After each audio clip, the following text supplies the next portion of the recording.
Go. Welcome everybody to another virtual Excel Academy. Good morning, good afternoon, and good evening from wherever you are. We're with you too, and we're excited to be here today. We have Kate Katulak joining us for Staying at Home, Processing Our Feelings with the Virtual Excel Academy. Joining us is Leanne Grillett from APH. Hello everyone. And our other hostess, we have Charlotte Cushman from Paths to Literacy, Perkins School for the Blind, and Texas School for the Blind. Hi everyone, welcome. And I'm Cheryl Kamehanan. I'm a professor at Cal State University, Los Angeles. Thank you for joining us. As you pop into our webinar today and join us with Kate Katulak, take a moment in the chat window to tell us who you are, where you're from, and the question of the day. What are some activities that make you happy? What are some activities that make you happy? So take a moment to pop that in the chat window. We would love to hear from you to know what makes you happy, some activities that makes you happy. Going for a walk. Jane, welcome from Mississippi. Hula hooping to music from Caitlin. Gardening. Brenda, welcome. Elizabeth, a TBI from Georgia, loves walking her dog. Welcome, Sanaya. Welcome, Corey. Kaya, welcome. Playing Legos. Gabby from New Mexico, welcome. Nadia, ice skating and piano, welcome. Henry from Puerto Rico, what makes you happy?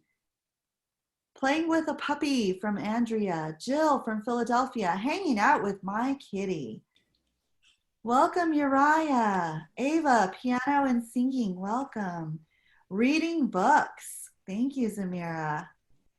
I think Micah wants to tell us what makes him happy. Let's hear from Micah.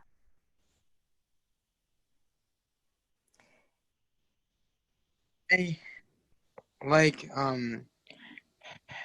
hanging out with friends and like through the app Line and things like that, and just catching up with friends and what I'm doing and things like that. I love Thank it. you, Micah. Catching up with friends. Thank you so much for sharing. And please welcome Kate.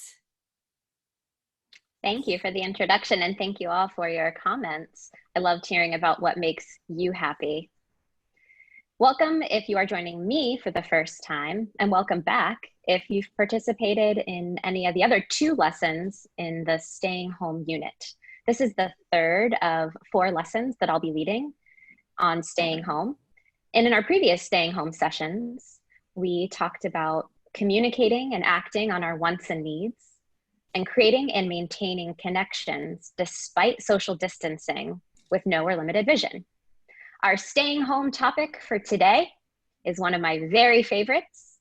We're going to talk about processing our feelings during uncertain times. Again, my name is Kate Katulak, and I'm a teacher of students with visual impairments, and I happen to be blind myself. By the end of today's lesson, you will be able to understand why emotions are important, learn to recognize how you and people around you are feeling and why, identify ways to continue feeling an emotion or feel more or less of an emotion, and you'll learn strategies to help support how other people are feeling. I'm going to start us off by telling a story about my dog. You heard that right. I'm going to tell a story about my dog. I've mentioned him briefly in previous webinars. His name is Dodger, and he's a 2-year-old yellow lab guide dog from Guiding Eyes for the Blind. Last month, Dodger came with me from Massachusetts to Connecticut because I wanted to stay at my sister's house to be close with family during this time of uncertainty. I noticed within the first few days of being here that Dodger's behavior was different from how he acts at my home. He started whining more, wagging his tail less, and he paced around the rooms of my sister's house. So I wondered what was going on with him. And I quickly realized that Dodger and his behaviors were a way of expressing his feelings, his emotions. Did you know that animals have feelings? Dogs express their emotions in their own ways. I'm going to reopen the chat box so you can answer this question. What are some ways that dogs or other animals show us how they're feeling? So I'm listening to JAWS screen reader as you're typing in the chat box, and I'll read some of the responses out loud. I heard that Brianna says that animals whine. Sometimes dogs bark. What are some other ways? Animals wag their tail, very good. Their ear position, that's their body language. Someone says that their cat hisses. Jill says cats purr. Someone else says that animals might lick to show emotions. Somebody else says they might hide under furniture. Amanda says they use their tail and put it between their legs. That's definitely body language to show emotion. Someone else says lick their face. I know my dog does that. Trina says animals might rub up against our legs to show us how they're feeling. Wow, I'm also hearing that someone cat sings to them when they're hungry. I'd love to hear that. That sounds very cute. Autumn says animals might run away to show emotions. And Corey says they might yawn. Jennifer says they might stay very close to you. I'll take a couple more. Again, cats rub up against you. And someone says that animals might cower to show their emotions as well. Great. Thank you all for those responses.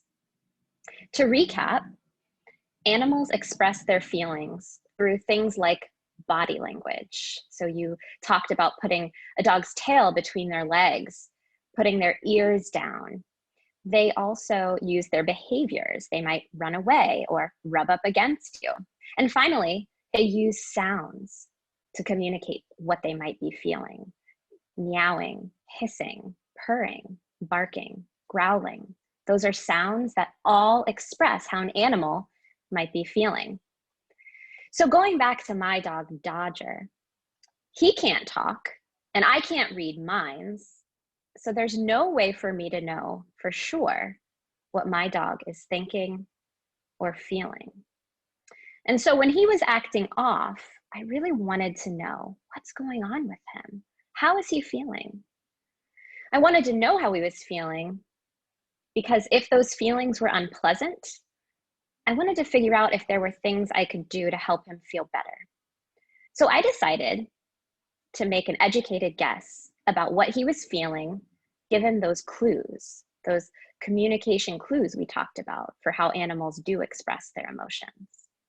So I considered his body language. He was keeping his head down. He wasn't wagging his tail, like I said.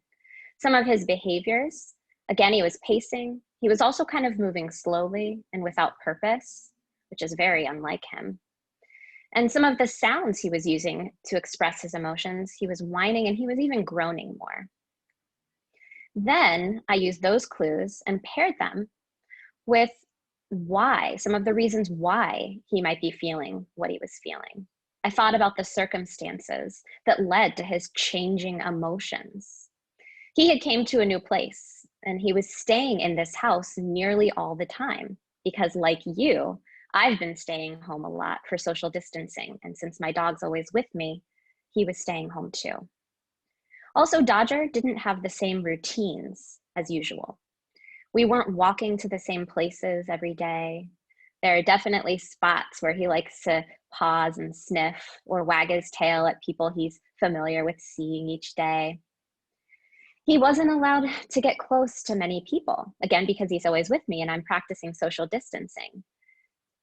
So I started to come to some conclusions about what Dodger was feeling. My educated guesses were that he might have been feeling sad because he missed his own home. And he might have missed his dog bed and toys too. Dodger might have been feeling restless because he wasn't taking his normal walks. He might have been anxious because he didn't understand, why have things changed? What else is going to be different? And once I had an understanding about what Dodger might have been feeling and why, I was able to come up with some ideas to help him feel better. You'll be glad to know that Dodger is back to himself. The plan worked. His body language, his behaviors, and his sounds have told me that he's feeling better. But these uncertain times definitely had a big impact on how my dog is feeling. And it's my understanding that these uncertain times are having a big impact on how people are feeling too. But unlike animals, humans can identify our feelings.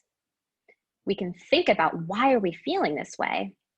We can decide if we want to feel the same or if we want to feel more or less of an emotion. And finally, we can decide if we want to do something about it. Dodger, my dog, had to rely on me, his human, to guess how he was feeling and why, and do something about it. But you have the power to do that for yourself. And as you learn more about your own emotions, why you feel them, and decide if and how you want to do something about them, you'll also learn ways to help other people with their emotions. These are especially important skills during times of uncertainty, such as now. If you're like most people, you're probably staying home, social distancing, and hearing a lot about the sickness, COVID-19. If you're like most people, you're probably feeling a lot of emotions in response to those things. Sometimes you might like the way you're feeling and you want to keep feeling that way. But then there are other times when you might wish that your feelings were different. So today, again, we're going to talk about why emotions are important. We're going to learn to recognize how you and other people are feeling and why. We're going to identify ways to continue feeling an emotion or feel more or less of that emotion. And we're going to discuss things we can do to support other people's feelings. I love this topic, and I am elated, joyful, delighted, thankful, and eager to talk about it with you today. So let's jump in. Emotions are important. You might already know that. Might be something in your gut that you just already know. But I want to talk about just how important emotions really are. First, a definition. What are emotions? Emotions are immediate responses to our environment and the things in our head. I'm going to repeat that. What are emotions? Emotions are responses, immediate responses to our environment and the things in our head. So let's start with our responses to the environment. Let's take a moment to imagine that a spider just landed on you. If you were like most people, you might scream, jump up, or run away. That is your response to the feeling of maybe fear of the spider. As another example, right now in the news, and maybe even in your communities or closer networks, you might be hearing about people who are getting sick. And your response to hearing about someone else's suffering might be to feel sad or sympathy. Maybe if you get bad news, you want to lay down, or you want to hang your head low. Again, these feelings are responses to things in our environment.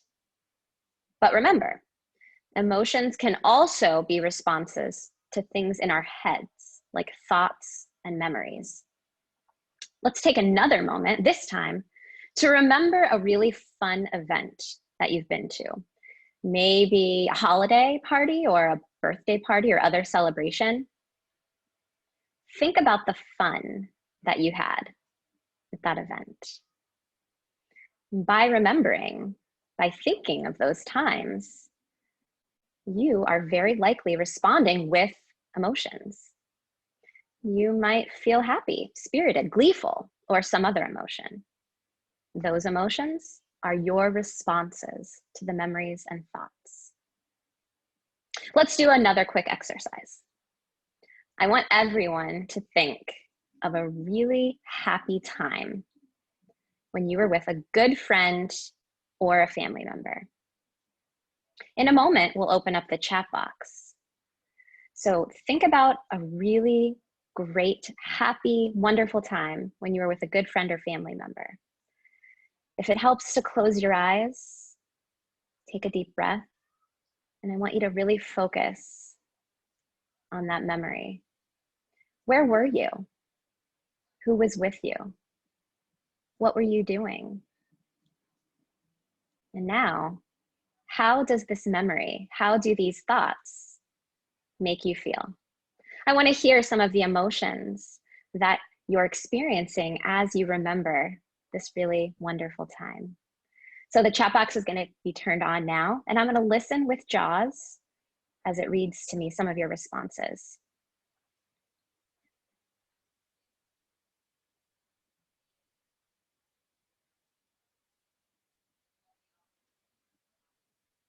What do you feel when you have this great memory? Someone says happy. Trina says excited. Andrea says peaceful. Mary says loved, and that thought was of her children at Christmas time. Laura says the thought makes her feel happy, but she also wishes that it could happen again. And that really tells us that sometimes emotions are complicated. We can have more than one at once. Someone says they feel warm and fuzzy and loved. Very happy and excited, says someone else. I'm also hearing someone says that the memories make them feel relaxed. Someone's describing how happy they were at an amusement park with their family. That's great. Doesn't it feel good to respond through emotions when we think of happy memories and thoughts? I love thinking. Diane can talk to us. Cyan, can you hit unmute by pressing your space bar?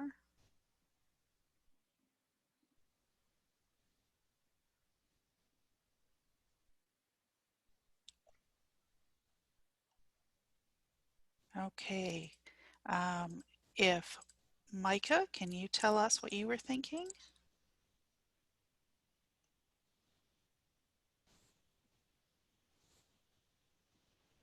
I was thinking like when I went to the Magic radio station in Boston, I was very surprised when I got to meet him because my family didn't tell me where I was going.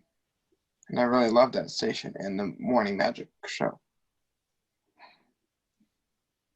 Thank you for sharing. Thank you all for sharing. Okay. So I'm going to review a little bit. We'll get other people later. Okay, sounds good. So far, we've said that emotions are responses to things in our environment and things in our head. But also, emotions are information that helps us. At the most basic level, emotions tell us to approach or avoid. Think back to that spider. When we come across a spider, our feelings, our fear tells us to get away, avoid. When we're around people or things that make us feel good, we want to be around them more, approach. It's actually pretty simple when you think about it, but it's a really big deal because information that emotions gives us is helpful to things as important as our safety and our well-being. And emotions matter in other ways too. They even affect how we think. If we're really sad, we might think or focus on other really sad things. Or we might have a hard time remembering being in a good mood.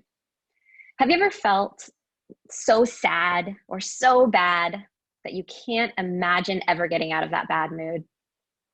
Have you ever felt so low that you just can't imagine ever feeling happy again?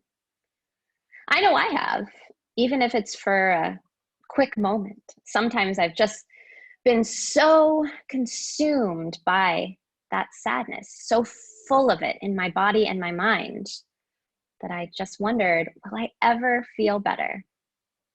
And the same goes for times that I've been feeling really happy or other pleasant emotions. If you're feeling really happy, your thoughts are more likely to be more pleasant.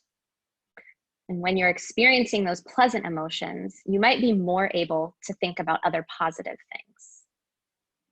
It goes both ways. Have you ever felt so good that you couldn't imagine ever feeling bad again? I love when I feel that way. Our emotions also impact what we pay attention to and what we remember. So let's imagine that your parent or caregiver is talking with you and you're thinking about the weekend ahead. And that parent or caregiver is listing off some options for what you all might do over the weekend. If you're in a really good mood, you might focus on the fun things that they suggest, or you might be more likely to remember the awesome things that they suggested if they ask you later. What do you want to do this weekend? Did you like any of my ideas? If you're feeling really good, you might say, yeah, those things that you said, those sound awesome. I can't wait to do it. Let's plan. But if you're in a bad mood, you might focus on other things that feel maybe sad or kind of yucky. If you're in a bad mood, you might focus on how bummed you are that most places are closed. And you might focus on the fact that you're staying at home so much. And you might think only of the ideas you didn't like and forget the awesome ones that they also mentioned. Emotions matter. They also impact our interactions, our relationships with other people. If you're feeling super angry and you're at dinner, let's imagine that your brother, sister, cousin, whoever takes the last dinner roll that you really wanted. If you were already feeling angry and that happened, you might totally snap at that person. I can't believe you took the last dinner roll. I wanted that. This is crap. On the other hand, if you were feeling content, maybe about the good meal that your family just prepared, maybe if you're reflecting on how grateful you are for the things that you have, if you're feeling those emotions, even if that person reaches for that last dinner roll, you're more likely to let it slide without having some of those emotions burst out. You might be less likely to have attitude, to express negativity. Emotions affect even our physical health. There are really smart people out there, like researchers and doctors, who know that people who feel less stress, as an example, they're more likely to fight off colds and other illnesses. Isn't that interesting? And finally, emotions affect our performance. So imagine that you're really amped up and frustrated. Maybe you just got a bad grade on a math test that you studied really hard for. And while you're feeling all that negative energy and frustration, you decide to go for a run. Close your eyes. Take a deep breath. Imagine yourself in that situation. You studied really hard for that test, and then you took it, and you didn't do very well. You just heard that you didn't get a good grade. You might be feeling frustrated or angry or disappointed. And now you decide you're going to go for a run or do some jumping jacks or just engage in some sort of physical activity. There is a chance that with all that energy you have, maybe it's negative energy, maybe it's frustration, there is a chance that you might run faster and you might run further as your body's way of releasing some of that energy and helping your body and mind process through some of those emotions. Now, I'm definitely not saying that you should try to get bad grades, so you run far, or you should make yourself feel frustrated or worked up before you exercise. But sometimes our emotions, even ones that might be viewed as unpleasant, sometimes even those can benefit us. They can serve us in positive ways. In summary, emotions are important responses to things in our minds and our environments that give us helpful information. I'm going to take a moment to see if there are any questions from the group. We'll turn the chat box back on. I'd love to hear any questions that you have about why emotions matter, just how important they are, or any of the other stuff we've been talking about. What questions do you have?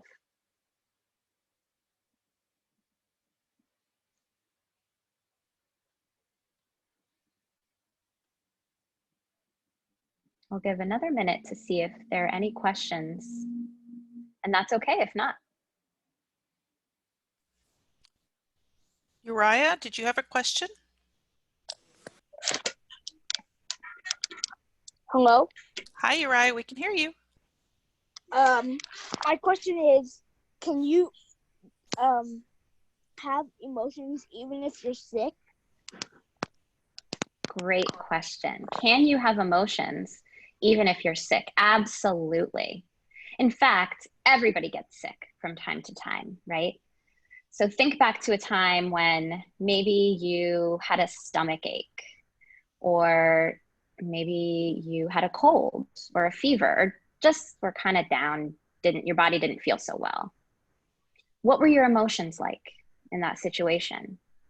I know I've been sick and I've experienced a lot of different emotions about it. I've felt disappointed that I had to miss activities like being out with my friends.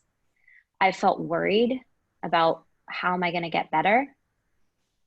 I've felt sad that I had to stay inside. Emotions are complicated, but again, they give us information about what to do. Sometimes when you're sick, there's really not much you can do in that moment besides rest and try and get better. But there are some things that we can do even then, like distract yourself, maybe turn on a television or a radio program that you like. And we're going to talk more about strategies later. Were there any more Kate? questions? Sophia asked, how do you read people's emotion when you can't read faces very well? Sophia, that is a great question. In fact, we are going to talk more about that in a moment. So I want you to keep that question in your head, and I want everyone to think about that question, and hopefully you'll have some ideas to add on to the ones that I talk about. We had one Sophia. more hand raised question. Cyan? Or maybe we're pronouncing it wrong. She's from Ireland. Is it Keen? C-I-A-N. Sean? Okay. We'll have to give you a buzz later on how to speak. There is one more question that came in. What ways can you suggest to support our kids at home who are feeling emotions like frustration and not being able to go to school and see their friends? What a great question. I think a lot of people can relate to feeling frustrated because we can't go to school and can't go to work.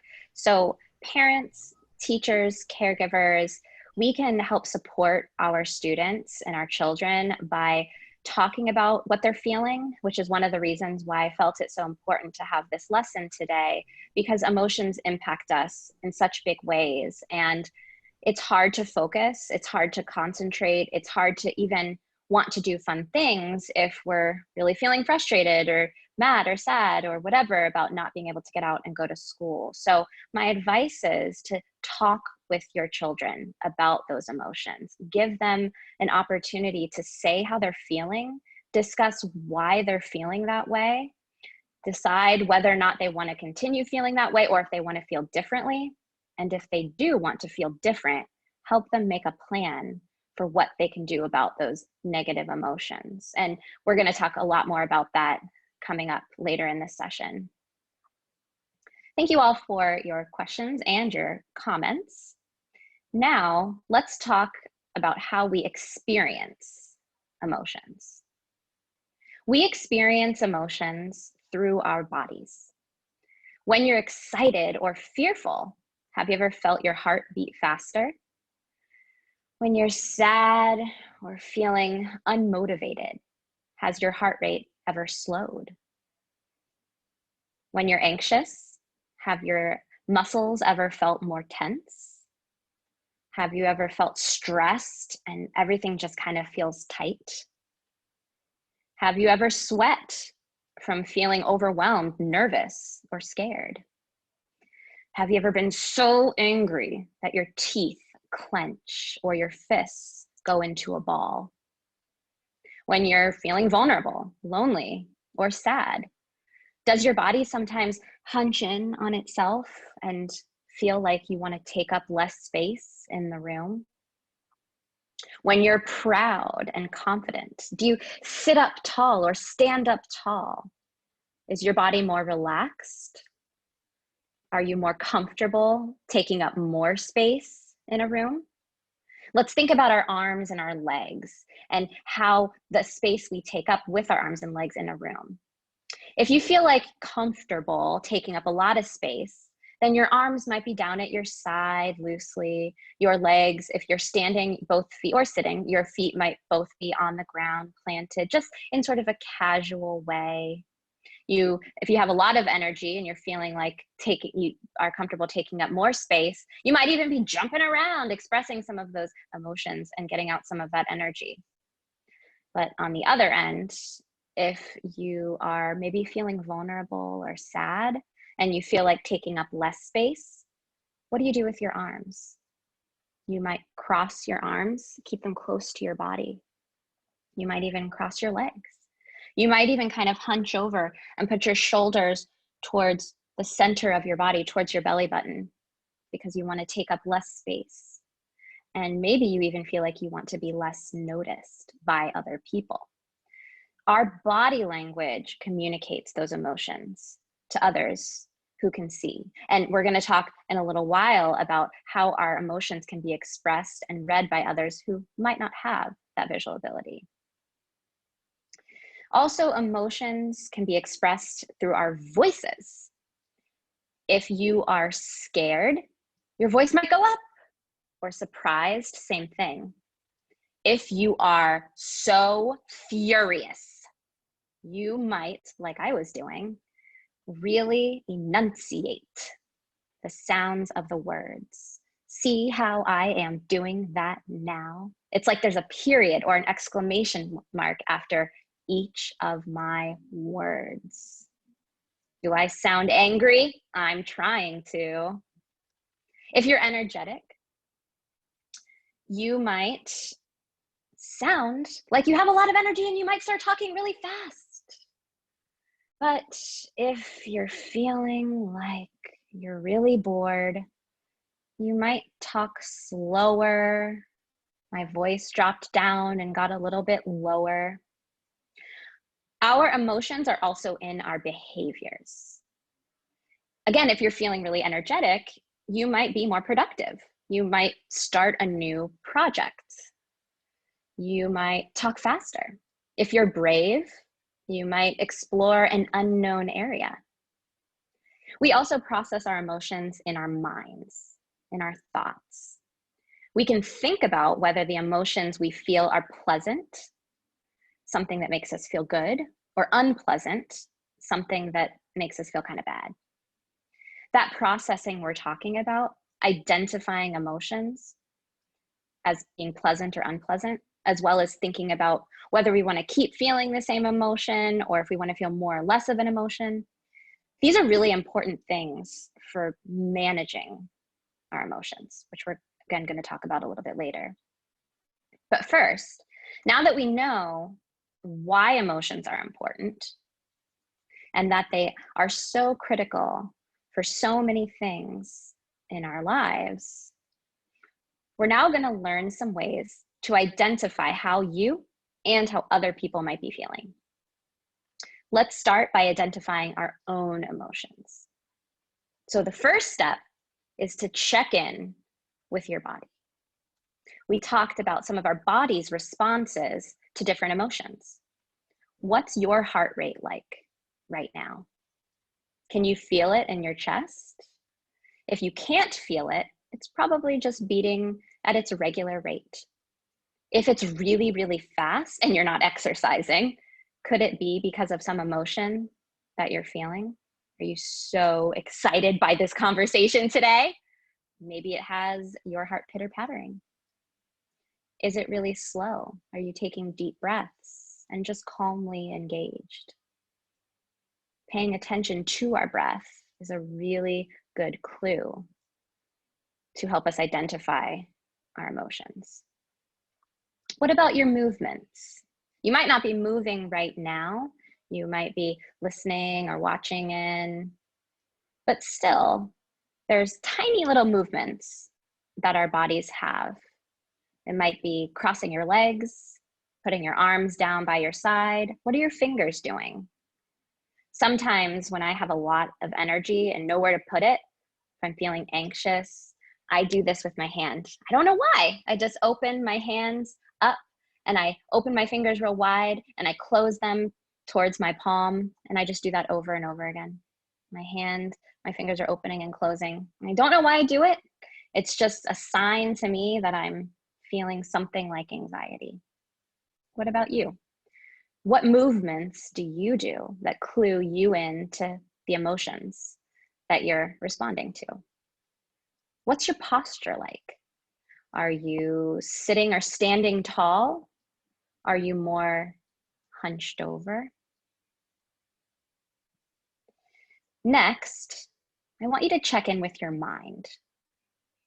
Are your thoughts pleasant? Are they unpleasant? Are they somewhere in between? Is your mind racing? Are thoughts just flooding in so fast it's hard to keep up with them? Or are your thoughts calm? Like water, like a beach that doesn't make a whole lot of waves. Sometimes a thought will roll in, sometimes it'll roll back away, and it just feels soothing as that happens. Do you keep thinking about the same thing over and over and over again? Are your thoughts scattered and all over the place? Or are you more focused? These are all clues, things going on in our minds, in our thoughts about how we're feeling. Now that you've checked in with your body and your mind, are you able to identify a word or a couple of words to describe your emotions right now? We're going to open up the chat box again, and I want to hear, how are you feeling? You can describe your mind and body's responses, or you can choose a word or a couple words to represent your emotions. So tell us, how are you feeling? I'm hearing someone say that they feel like they're kind of in the middle of having pleasant and unpleasant feelings. Brianna says they're feeling relaxed.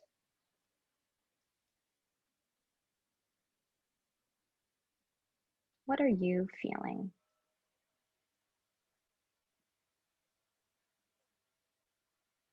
I'm hearing that someone feels happy. Marianne says super energetic, but also restless. It's an example of feeling two things at once. Someone else says they're feeling focused.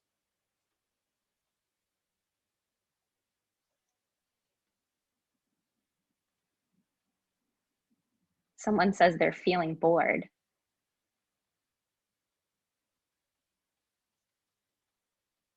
What other emotions are you feeling?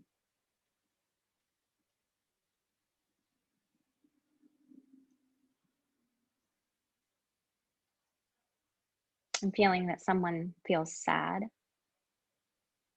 All right. Thank you all for describing your emotions.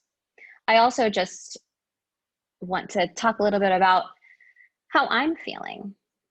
Right now, I'm feeling eager to get through this session. I'm excited about the topic about which we're talking. I also feel very calm. And I imagine that you can probably sense that I'm feeling the ways I just mentioned. Once you have identified how you're feeling, it's helpful to think about why you're feeling that way. In other words, what are the causes for those emotions? So to figure that out, there are some questions that you can ask yourself. When did the emotion start? For the person feeling sad, did something come on the radio, on the television, something that you heard that your body and mind responded to by feeling sadness? When you went to the person who said they were bored, did you start feeling bored when you logged into this webinar? I hope not, but maybe you did, and that's okay. There is usually something that happens that leads us to feel emotions. And those things that happen can also just be in our minds, things that we're thinking about, or they can be in our environment. Also ask yourself, when did the emotion start? What was happening then? And how helpful is the emotion that you're experiencing? For instance, if you're about to study for a test, what emotions do you think would be helpful? Maybe calm, confident, and focused? What if you were about to study for that test and you were feeling really mad, really upset, really distracted? Probably wouldn't be as helpful. But sometimes emotions that we might think of as being unpleasant can actually be helpful. Remember that spider that hopefully is really not crawling on any of us? When you feel the spider, you might feel fear, which tells us get away. So even though that might not feel great to feel afraid, it's actually a good thing because it helps us not get stung. Also, if you're feeling really, really angry, which I think of as an unpleasant emotion, I don't like feeling angry. But if I'm feeling really angry and I'm about to start in on a project, if that project involves a lot of movement or it really involves a lot of focus, sometimes I can channel that anger. I can use it to help me be more focused and productive. So you might be wondering why we're checking in with our emotions. Why are we identifying how we feel, why we feel that way, and deciding whether our emotions are helpful or unhelpful? Let's talk about why. When we know how we feel and why we feel that way, we can decide if something needs to get done about it and what. So we're going to talk about some ways to deal with our emotions. But first, I want to go back to how to tell what other people are feeling. So I'm guessing no one on the call is a mind reader like me. And so just like with my dog Dodger, sometimes when we're trying to figure out others' emotions, we have to do a little bit of guesswork. But there are some clues we can use to help us. We can use voice. What words are they saying? How loud are they? What is their tone?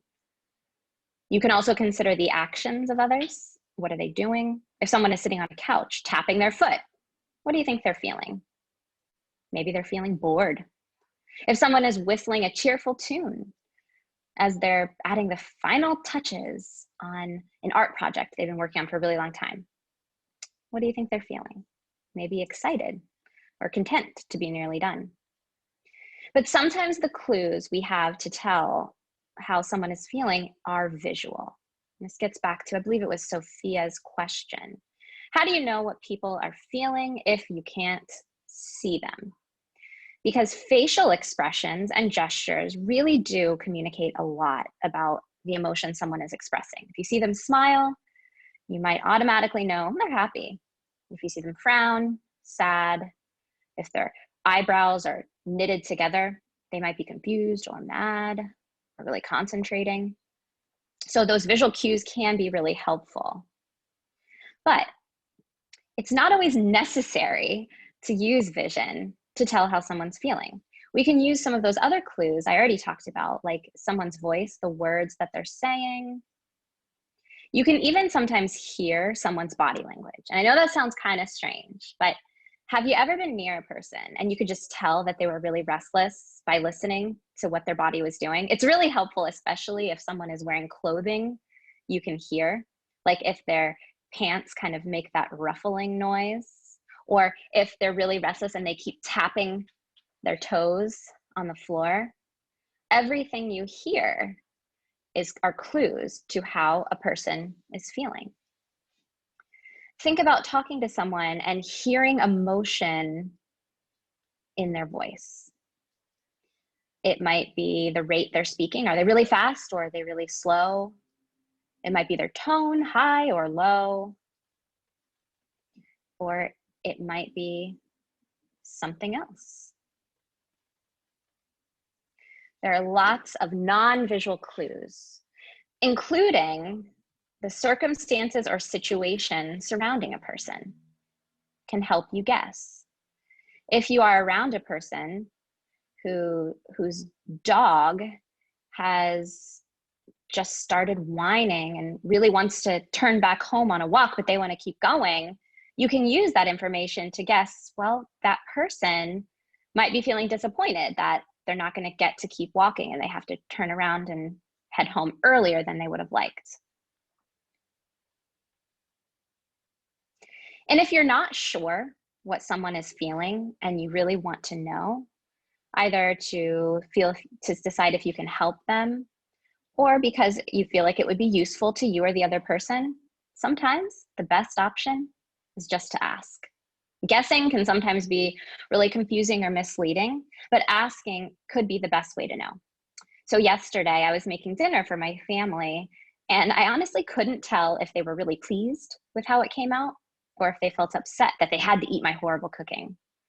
So instead of trying to read the emotions that they were experiencing, I just said, so I'm curious.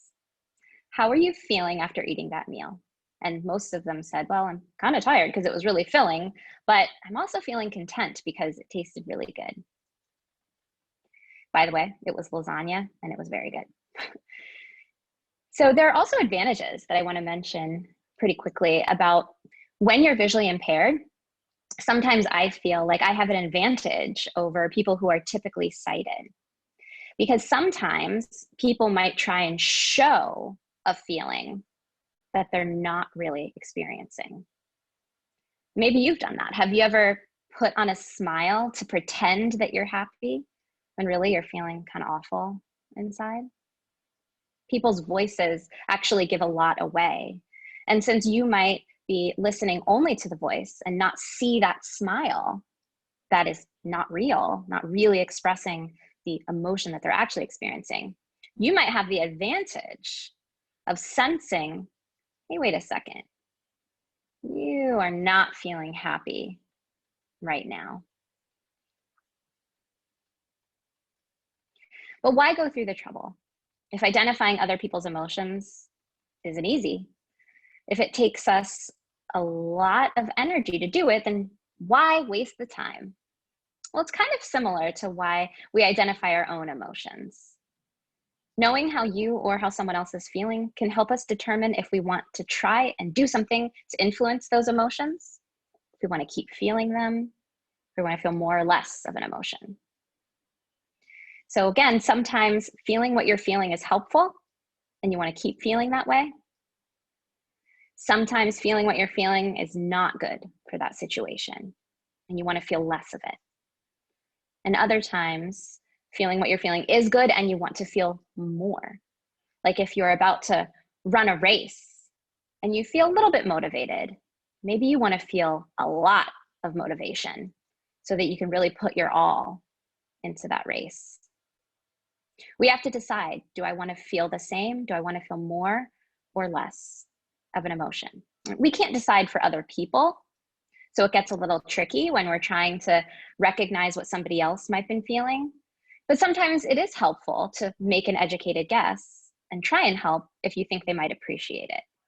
So whether it's your own feelings or someone else's feelings, we have the power to make a plan about how we want to respond. With our own emotions, there are things you can do, and there are things you can think about. So the cool thing about taking action with our thoughts is that they're always available to us. Nobody controls our thoughts except for you. You always have access to your own thoughts, and you can change them at any time. You can choose what you want to think about. Again, you can also do things to impact our emotions. If you are feeling really sad, you can maybe call up a friend who usually makes you feel better. You can do an activity that you really enjoy to try and change your emotions. But let's also recognize that sometimes there are limitations to the things you can do about emotions. And right now, with social distancing and things being closed and everyone kind of staying far apart, those are some things, some factors that we don't have as much control over. Maybe we don't have access to as much transportation, or in general, resources like money. That might be something that you can control or something that you cannot control. Things that we do have control over, this will be different for every person. Like when we think about our money, do you have to go through your parents or caregiver to access it? Or do you have a job and you can earn your own money? Can you control things in your environment, in your space, and your own time and resources? I'm gonna pause and see if there are any questions so far. I'm talking about a lot of stuff. We're going to turn the chat box back on and see if there are any questions.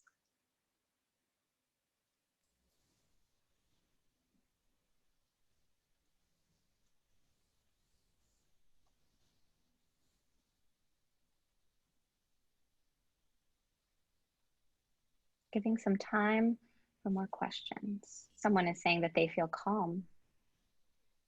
Good. All right, I'm gonna go ahead and keep going then. I'm not seeing a lot of questions come in. You have two hands. You have Uriah. Oh, okay. Hi, Uriah. Hello. So my question is, how can you feel if you are, what can your emotions be if you can't do sports or social distancing? That's a good question. And I'm going to throw that question back at you. If social distancing limits what you are able to do, whether it's a sport or being around people or getting out into your environment or your routines, how does that make you feel? That's the big question. It's going to impact everyone in different ways. Some people, let's say that you play a sport that you don't really enjoy. Maybe your parents make you play goal ball and you're just not a big fan. So maybe social distancing has made you really thrilled that you don't have to go to goal ball practice anymore. Or maybe goal ball is just your favorite thing in the world and you're super disappointed. But more to the point possibly of what you're asking, what can we do about those feelings? If we're really disappointed that we can't play goal ball, is there some other activity that you really enjoy that you could discover or that you could engage in? All right, there was another question. What was the question from the moderator? I don't see, I see Keen. I'm going to try one more time to see if you can get your mic on. I'm trying to pronounce your name right. Hello? There you go. How are you doing? By the way, you're right there. My name is Cian. Got So it. just wondering there, how how does social distancing make us all feel? Like it's sometimes a bit of a bummer. Do you know that type of way? Great question. Let's hear some of your responses in the chat box. How does social distancing make you feel? And again, your responses may all be very different. One person could feel elated that they don't have to go to school right now. Another person might feel disappointed that they can't see their friends each day. I'm hearing from the chat box that people are feeling disappointed, sad, upset, safe. Zoe says they feel bored. Another person says they feel bored. Cheryl's reflecting on how she learned that she's an introvert and she actually likes being home more than she knew. Interesting. Someone says that they feel weird about social distancing. Someone else says that they're bored. Wow, Elizabeth says they feel like a turtle stuck in the shell. Disappointed. So these emotions, in my opinion, help us understand that everyone reacts differently to our environment and to thoughts and other things going on in our minds. We all experience emotions in different ways. But right now with social distancing, I think a lot of us have some shared experiences and shared emotions. Just read that somebody else says this feels very unnatural. Micah?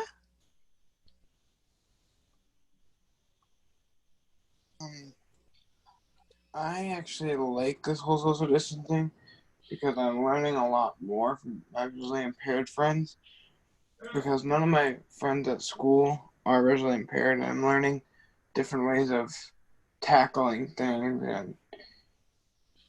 and I just like having that opportunity, which I wouldn't have had if it wasn't for the social distancing.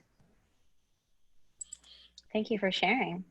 So those emotions that you're experiencing as a result of social distancing are informational and have even helped you learn more about yourself. That's really great self-reflecting. Thank you for sharing. We have one more person, is Sanaya. Sure.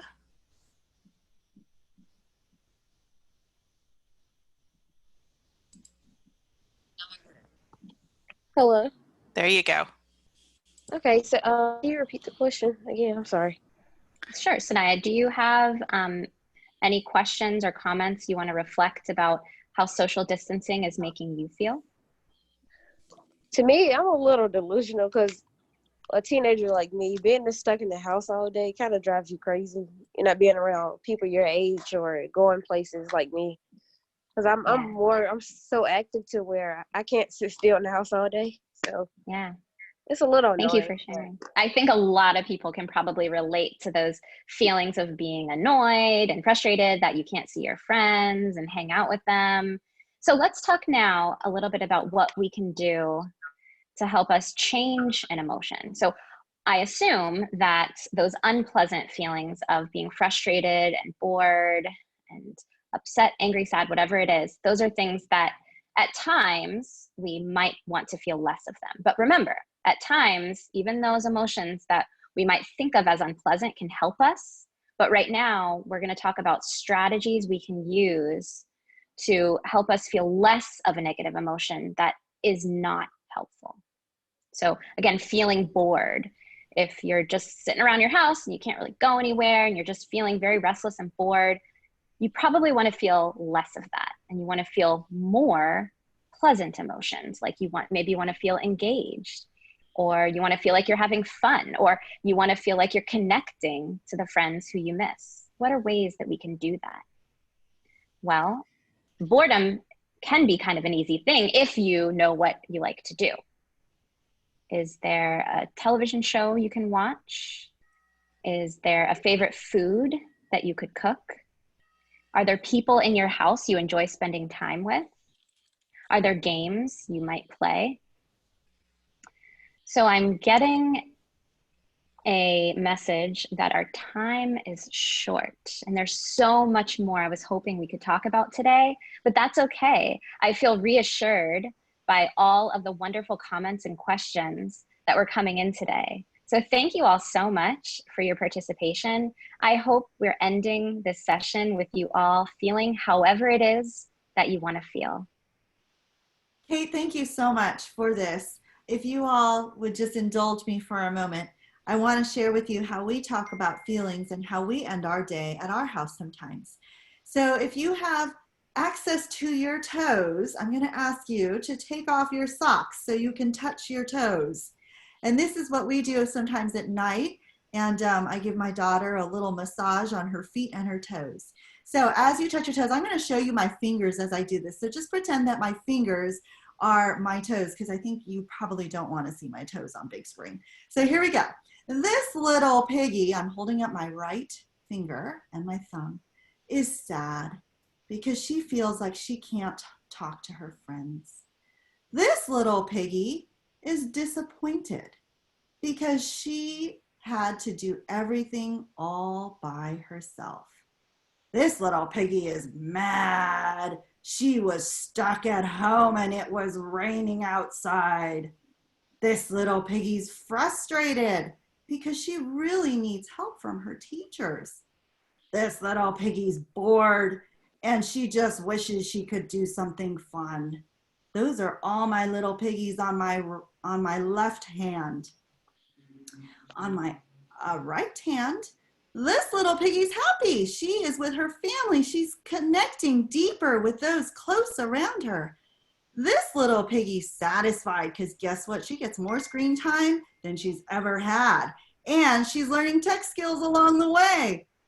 This little piggy's content. She's reading a book and loving it so much she doesn't want to stop. This little piggy is calm. She gets to sleep in every morning and she doesn't have to hit that alarm and get up grumpy. And this little piggy is so energetic. She loves to stay up late and knows she can because she gets to sleep in, and she's growing independence at home. So what we ask at our house is, are you going to be the left foot or the right foot?